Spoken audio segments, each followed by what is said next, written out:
Are there other openings to get into the hollow Earth? Are there special caves, perhaps, throughout the planet, or just at the North and South Pole? There are tunnels throughout the Earth have been discovered, probably built by the antediluvian people that were quite advanced in the sciences and technology.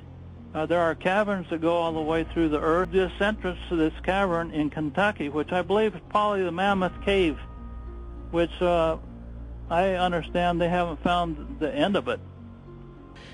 When I was a kid, I remember reading about what was called Shambhala, an area that people believed was a tunnel into the center of the planet. I remember reading Jules Verne's book, Journey to the Center of the Earth. Were those all talking about what you're talking about tonight, and that is a hollow Earth?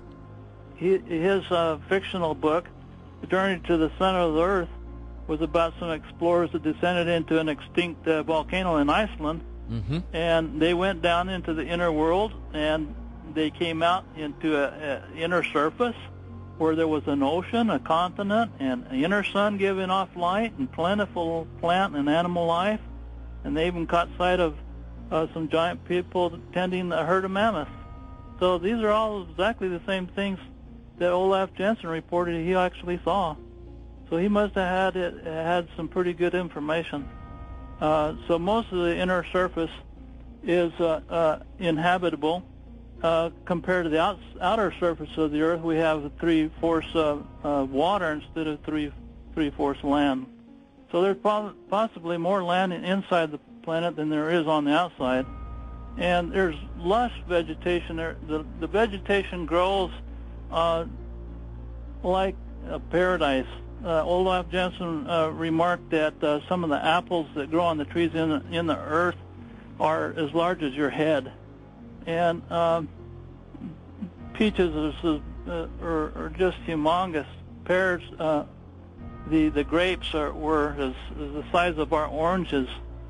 And the people there live to be up to 800 years old with no sickness or disease. It's just a veritable paradise. After spending a year learning their language, he and his father were taken overland in the monorail train to their capital city, which is built around the original lost Garden of Eden. And he described it on the highest mountain plateau of the inner continent, that where the vegetation grew even more profusely.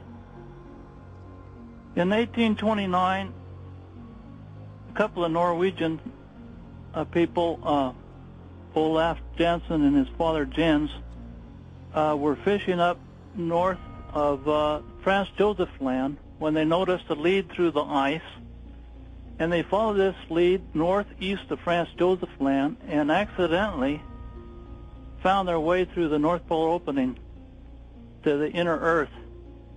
They reached the inner Earth and sailed along the coast and went up this big river, which they later found out was called by the inhabitants of the inner Earth the River Hiddekel, which is one of the rivers that flows out of the Garden of Eden.